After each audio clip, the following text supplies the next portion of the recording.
বিসমিল্লাহি রহমানি রহিম। সুধী দর্শক শ্রোতা ও দেশবাসী মুসলিম ভাই ও বোনেরা, দেশবাসী মুসলিম ভাই ও বোনেরা, কেন বলছি? আমার ভিডিওর বক্তব্য শুরু করলে বা শেষ করলে বুঝতে পারবেন। তো আপনারা হয়তো মনে মনে ভাবতে পারেন যে এই লোকটার মাথায় কি ঢুকছে। হ্যাঁ, আমার মাথায় একটা কিছু ঢুকছে। খারাপ না ভালো এটা শুনলে বুঝতে পারবেন। যে একটা কথা আছে, হুসনু জন্যে মিনাল ইবাদাত। এটা হাদিস কিনা তা আমি বলতে পারবো না, হাদিস হতে পারে। কলা কলা রসুলুল্লাহ সাল্লাল্লাহু আলাইহি সাল্লাম এরকম করে যদি বলি তখন আমরা হাদিস মনে করি, এরকম করে না বললে হাদিস মনে করি না। এটা হতে পারে হাদিস। হুসনু জন্যে মিনাল ইবাদত, ভালো চিন্তা ভাবনা করা এটা ইবাদতের পরিণত হয়, ইবাদতের সমান। আর যদি বিসমিল্লাহি রহমানির রহিম বলি তারপরে মনে হয় যেন এটা কোরআনের বাণী, আল্লাহর বাণী।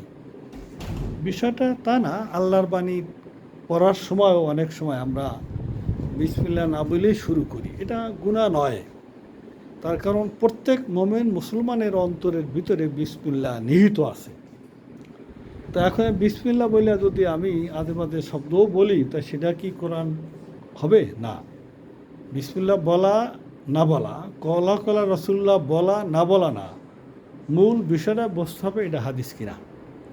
তা আমি যে বিষয়টি এই মুহূর্তে ভাবছি সেটা হলো এই, যে বর্তমানে বাংলাদেশে অত্যন্ত আমাদের প্রাণের, আমাদের মনের, আমাদের আত্মার রাজনৈতিক সংগঠন হলো বাংলাদেশ জামাতে ইসলামী। এই জামাতে ইসলামী অত্যন্ত পুরাতন একটি দল। আওয়ামী লীগের সিনিয়র না জুনিয়র, মুসলিম লীগের সিনিয়র না জুনিয়র, অত ইতিহাস আমি বলতে পারবো না, তবে অত্যন্ত পুরাতন একটি সংগঠন, ইসলামী সংগঠন। এই জামাত ইসলাম এরা আজকে আমার যেটা ধারণা প্রায় 60-65 বছর যাবৎ তারা প্রাণপণ চেষ্টা করতেছে কিভাবে ক্ষমতায় গিয়ে বাংলাদেশে ইসলামী শাসনতন্ত্র কায়েম করা যায়, কোরআন এবং হাদিসের মোতাবেক রাষ্ট্র পরিচালনা করা যায়। এটা নিঃসন্দেহে একটা ভালো উদ্যোগ। তবে আজকে 65 বছর যাবৎ ওনারা চেষ্টা করতেই আছেন, চেষ্টার কোনো ত্রুটি নেই। ওনাদের সংগঠন অত্যন্ত স্বয়ংসম্পূর্ণ, ওনাদের সংগঠন আর্থিক স্বয়ংসম্পূর্ণ, ওনাদের নিয়ম কানুন, ওনাদের শৃঙ্খলা অত্যন্ত ভালো। ওনাদের এমপি নির্বাচনের ক্ষেত্রে অনেক নিয়ম কানুন খুব ভালো এবং অত্যন্ত স্বচ্ছ ওনাদের সংগঠন। কিন্তু এরপরও যে এরা ক্ষমতায় যেতে পারে না কেন সেটা আমার বুঝে আসে না। তবে সেটা কিন্তু এখন প্রশ্ন নয়। সেটা সবচেয়ে বড় কথা হলো ওরা চেষ্টা চালিয়ে যাচ্ছে, লাইসা লিল ইনসানে ইল্লা মা সাহা মান জাদ্দা ফাওয়াজাদা। এইভাবে ওরা অবিরাম ধারায় ওরা চেষ্টা চালিয়ে যাচ্ছে। সবচেয়ে বড় কথা হলো যে নিয়ত সহি, এটা তাবলিগালারা বলে যে না, যে নিয়ত সহি হইতে হবে এবং আল্লাহ পাক কবুল করতে হবে। যেহেতু এখন পর্যন্ত ক্ষমতায় ওনারা যেতে পারেন নাই, ধরে নেব ওনাদের চেষ্টার ত্রুটি নেই, তবে আল্লাহ পাক হয়তো কবুল করে নাই। আল্লাহ পাক কবুল করলে তো হবে। তো এবছর তো আমরা ধারণা করি যে আল্লাহ পাক কবুল করবেন। কবুল করার রাস্তা পরিষ্কার হয়েছে। কেন পরিষ্কার হয়েছে সেটাও ব্যাখ্যা দেই। এখানে ফ্যাসিস্ট সরকার, আওয়ামী লীগ সরকার, আওয়ামী সংগঠন নেই। জাতীয় পার্টি লড়বড়ে। এরপরে বিএনপির অবস্থানটা বর্তমানে ভালো না। বিএনপির যে সভাপতি তিনি মানসিক বা শারীরিক দুর্বল হয়ে গেছেন, তার এনার্জি নেই, তিনি কথা বলার মতো, সংগঠন চালানোর মতো শারীরিক শক্তি তার নেই। এবং ভারপ্রাপ্ত চেয়ারম্যান তিনি সেই লন্ডন বসে ভার্চুয়ালি সংগঠন এবং রাষ্ট্র পরিচালনা করার চিন্তাভাবনা করতেছেন। আজকে 18 বছর যাবৎ তিনি লন্ডন আছেন। তাহলে একটি সংগঠনের অবস্থা কি হতে পারে বুঝতেই পারতেছেন। তা এখন তিনি নির্বাচন প্রায় ঘনিয়ে আসছে, তার এখনও তিনি দেশে আসছেন না, কী কারণে আমরা বুঝতে পারি না, আমরা বলতে পারি না বা বুঝি না, সেই প্রশ্ন আমাদের নয়। তারপরে বিএনপির ব্যাপারে যে সমস্ত কথাবার্তা মুখরোচক আমরা শুনে আসছি, চাঁদাবাজি, গরু চুরি থেকে শুরু করে কোনো কাজ বাকি নেই। জনগণ একটা কথা বলে, বিএনপি এবং আওয়ামী লীগ মুদ্রার এপিঠ ওপিঠ, এই কথাগুলো বলে। তো সেই হিসাবে এখন জামাত ইসলামের ভাগ্য সুপ্রসন্ন। জামাত ইসলাম, ইসলামী শাসনতন্ত্র, হেফাজতে ইসলাম, এই যে ইসলাম ধর্মভিত্তিক দলগুলো আছে, এরা এগিয়ে আছে। বাকি যে দলগুলো বলেন, গণ অধিকার পরিষদ, এনসিপি, এবি পার্টি আর যেই সমস্ত দলগুলো নতুন জন্ম নিয়েছে, আত্মপ্রকাশ করেছে, তারা তো সাংগঠনিকভাবে অতটা সক্ষম বা স্বয়ংসম্পূর্ণ হতে পারেনি। তুলনামূলক জামাত ইসলাম, ইসলামী শাসনতন্ত্র, হেফাজতে ইসলাম, চরমনাই যাই বলেন, খেলাফত আন্দোলন, খেলাফত বদলি যাই বলেন, এই জাতীয় সংগঠনগুলো এগিয়ে আছে। সেই হিসাবে আমরা ধরে নিতে পারি এবং আমরা আশা করি এবং আল্লাহর কাছে কামনা করি যে জামাত ইসলাম এবার ক্ষমতায় যাক। তো জামাত ইসলাম ক্ষমতায় গেলে তাদের কাছে আমাদের কী প্রত্যাশা এবং তাদের যে সংবিধান, এই সংবিধানের লক্ষ্য এবং উদ্দেশ্য কী? নিশ্চয়ই এই লক্ষ্য এবং উদ্দেশ্য যে তারা আল্লাহর দুনিয়ায় আল্লাহর দ্বীনকে প্রতিষ্ঠিত করবে, কোরআন এবং হাদিসের ভিত্তিতে রাষ্ট্র পরিচালনা করবে এবং ইসলামী শাসন কায়েম করবে। এই ইসলামী শাসন কায়েম করবে এতটুকু যদি হয়, তাহলে আমরা ধরে নিতে পারি বাংলাদেশে চুরি, ডাকাতি, সন্ত্রাসী, খুন খারাপি, বেহায়াপনা, সুদ, ঘুষ, অনিয়ম, দুর্নীতি এগুলো থাকবে না। এই যে আমি যে কথাগুলো বললাম, যে অনিয়ম, দুর্নীতি, দুঃশাসন, পরশ্রীকাতরতা, হিংসা, বিদ্বেষ, সুদ, ঘুষ, বেহায়াপনা, জেনা, অশ্লীলতা এগুলো থাকবে না, এটা আমরা আশা করি। তারপর আমরা এটা আশা করি না চুরি করলেই যে হাতের আঙ্গুল কেটে দিবে, আবার জেনার সাথে জড়িত হলেই যে শিরচ্ছেদ করবে বা পাথর মেরে উড়িয়ে দিবে, এই কথাগুলো আমরা বলি না।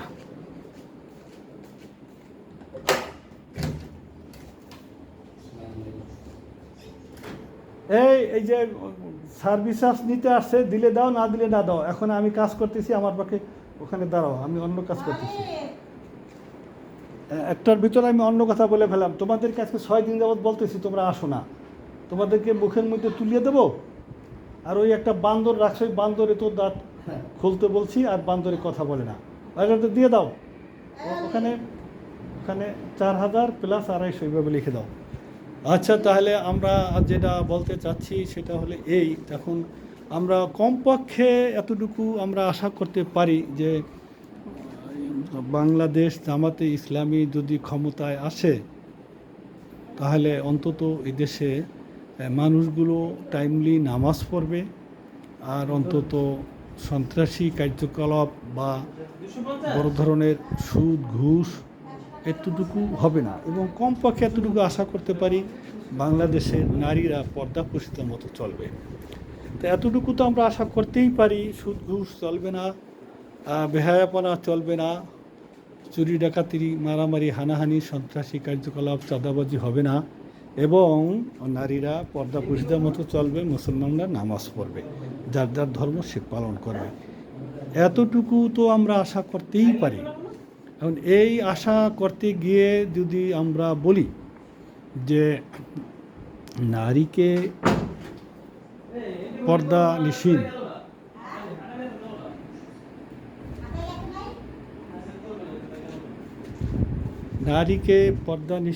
করতে হবে, পর্দা মোতাবেক নারীরা চলবে, এটা আশা আমরা করতেই পারি। তো সেই হিসাবে আপনারা নিশ্চয়ই লক্ষ্য করেছেন যে বাংলাদেশে নারী ভোটার পুরুষের তুলনায় বেশি। নারীর সংখ্যা বেশি সেটা নাও হতে পারে, তবে ভোটার নারী পুরুষ যদি সমান হয় তবে নারীদের সংখ্যা বেশি হবে। তার কারণ বহু পুরুষ বিদেশে থাকে। নারী বিদেশে থাকে না তা না, নারী বিদেশে থাকে খুব কম। আমি যদি আমার পারিবারিক অবস্থান বলি, আমার ফ্যামিলিতে 3টা মেয়ে থাকে বিদেশে। একটা ভাগ্নি, আমার একটা ভাস্তি, আর আমার একটা নাতনি।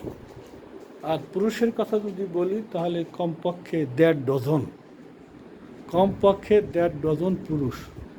তাহলে অধিকাংশ পুরুষ বিদেশ থাকে, মহিলারা কম বিদেশ থাকে, বাংলাদেশে থাকে। এবং যে মহিলারা বাংলাদেশে থাকে, বর্তমানে অধিকাংশ মহিলা কোনো না কোনোভাবে চাকরি করে, সরকারি হোক, বেসরকারি হোক, এনজিও হোক, যে কোনোভাবে হোক সে চাকরি করে। প্রাইভেট ক্লিনিকে হোক, এনজিও হোক, চাকরি করে। কিন্তু এখন সরকারি বেসরকারি যে কোনো মহিলা যে চাকরি করুক, সে কিন্তু ভোটার। একজন মহিলা ভোটার যখন ভোট দিবে, তখন তার মাথায় কাজ করবে যে জামাত ইসলাম ক্ষমতায় আসলে আমাদেরকে পর্দা মোতাবেক চলতে হবে, তার মানে বোরকা পরতে হবে, বোরকা পরতে হবেই হবে। আর বোরকা যদি পরাতে ব্যর্থ হয় জামাত ইসলাম, তাহলে মুসলমানরা তাদের মুখে থু দিবে, তোমরা ইসলামী শাসন কায়েম করবা, দিন প্রতিষ্ঠিত করবা, মহিলাদেরকে বেপর্দায় রাস্তায় ছেড়ে দিচ্ছ, বোরকা পরাতে পারছো না। এই ধারণাটা মহিলাদের মধ্যে বদ্ধপরিকর। এবং মহিলারা এটাও ভাবে, যখনই কোনো মহিলা যদি বোরকা পরতে না চায়, তাহলে তাদেরকে ছাঁটাই করে দিবে এবং তাদের আওতাধীন বোরকা পরা মহিলার অভাব নাই। প্রচুর বোরকা পরা মহিলা জামাত ইসলাম করে, তাদের আত্মীয় স্বজন, পাড়া প্রতিবেশী, ইসলামী ছাত্র শিবিরের মেয়েরা সব ছাঁটাই করে তাদেরকে চাকরি দিয়ে দিবে। তাহলে এখন প্রশ্ন হলো, যে মেয়ে বব কাটিং চুল রাখে, লম্বা 1 ইঞ্চি 1.5 ইঞ্চি নখ রাখে, এবং জিন্সের সেরা প্যান্ট, সামনে পিছনে সেরা, ইদানিং পিছনও সেরা দেখা যাচ্ছে, আগে তো আমরা হাঁটু দিয়ে সেরা দেখছি, এই প্যান্ট পরে, টি শার্ট পরে, এই চাকরি দিয়ে আছে না, বহু মহিলারা আছে, বিভিন্ন ধরনের চাকরি করে, খালি সরকারি চাকরি নাকি, বিভিন্ন এনজিওতে বিভিন্ন ধরনের চাকরি করে। তারা তো ভোটার, এই বিভিন্ন অশ্লীল ভিডিও তৈরি করে, বিভিন্ন বিজ্ঞাপন তৈরি করে, বহু জায়গায় আছে না, তারা তো ভোটার। তো তারা চিন্তা করবে যে আমাদের এই ব্যবসায়ী থাকবে না, জামাত ইসলাম ক্ষমতায় গেলে আমাদের এই জাতীয় ভিডিও তৈরি করতে দেবে না, এই জাতীয় চলচ্চিত্র বিজ্ঞাপন তৈরি করতে দেবে না, এই চিন্তা করে কিন্তু। এবং হিন্দু মহিলারাও ভাববে যে শেষ পর্যন্ত আমাদেরও বোরকা পরতে হবে কি না। কেন এটা ভাবে? একটা হিন্দু মেয়ে এবং একটা মুসলিম মেয়ে একই অফিসে চাকরি করতেছে, তো মুসলিম মেয়েরা দিনের পরে দিন বোরখা পরছে, হিন্দু মেয়েরা বোরখা পরে না, তখন তো মুসলিম মেয়েরা একটা ঐক্য জোট পরিষদ তৈরি হয়ে যাবে যে আমরা মুসলিম মেয়েরা যে কারণে আমরা বোরকা পরি। কী কারণে বোরকা পরি? যে আমাদের শারীরিক সৌন্দর্য যাতে প্রকাশ না পায়, পুরুষের চোখে না পড়ে, চোখের জেনা না হয়, যার কারণে আমরা বোরকা বা অন্য কাপড় চোপড় দিয়ে শরীরকে ঢেকে রাখি, যাতে আমাদের আকর্ষণীয় জিনিসগুলো পুরুষস্ফুটিত না হয়, পুরুষের চোখ না পড়ে। তাহলে আমার পাশে একটা হিন্দু মহিলা, তার সাথে তো একই জিনিস আছে, যে জিনিসগুলো আমি আড়াল করে রাখলাম তার সাথে তো একই পুরুষকে আকৃষ্ট করার, সেই সৌন্দর্য বিকশিত করার জিনিসগুলো আছে, এবং আমাদের সে কোনো অংশই খারাপ না, আরও ভালো আছে। তাহলে এখানে কি একসাটিয়া হিন্দু মেয়েদের প্রতি পুরুষের নজর পড়বে না, চোখের জেনা হবে না? এক জায়গায় 2 রকম নীতি। বাধ্য হইয়া হিন্দু মেয়েদেরকেও বোরখা ব্যবহার করতে বলা হতে পারে, এরকম বিষয়টা ভেবে, এরকম সংশয় করে এই জাতীয় মহিলারা হয়তো বা জামাত ইসলামকে ভোট দিবে না, জামাত ইসলাম না, শুধু ইসলামী দলগুলোকে ভোট দিবে না, এটা একটা সংশয়। এখন এই ক্ষেত্রে কি করা যায়? এই ক্ষেত্রে করা যায় কি, এই ক্ষেত্রে আমি বিনা পয়সায় ওকালাতি করতে পারি, মাথায় আপনাদেরও বুদ্ধি আছে, কিন্তু সময়কালে আসে না। আমি একটু স্মরণ করিয়ে দেই হলো আমাদের পাশে যে কান্ট্রি ইরান এবং আফগানিস্তান। ইরান এবং আফগানিস্তান দুইটা মুসলিম কান্ট্রি এবং কঠিন মুসলিম কান্ট্রি। ইরানের মেয়েরা বোরকা পরে চলচ্চিত্রে অভিনয় করে। বোরকা পরে চলচ্চিত্র অভিনয় করা জায়েজ আছে কি না এই প্রশ্ন আমাকে করবেন না, আমি মুফতি না, এটা আমির হামজা এবং এনায়েতুল্লাহ আব্বাসী বলবেন। এবং ইরানের মেয়েরা ফুটবল খেলে, আফগানিস্তানের মেয়েরা ফুটবল খেলে, আফগানিস্তানের মেয়েরা খুব ভালো ফুটবল খেলে, বাংলাদেশে এসে তারা ফুটবল খেলে কৃতিত্ব অর্জন করেছেন। তবে কী পোশাক পরে ফুটবল খেলে এটা লক্ষ্য করেছেন? নিশ্চয়ই লক্ষ্য করেছেন। তাদের ফুটবল খেলার যে পোশাক, তাদের হাতের কবজা তো দেখা যাবেই না, শুধু চোখ দুটা দেখা যাবে, মাথা, নাক, কান, তার চুল, পা কিচ্ছু দেখা যাবে না, পায়ের পাতা দেখা যাবে না, হাতের পাতা দেখা যাবে না।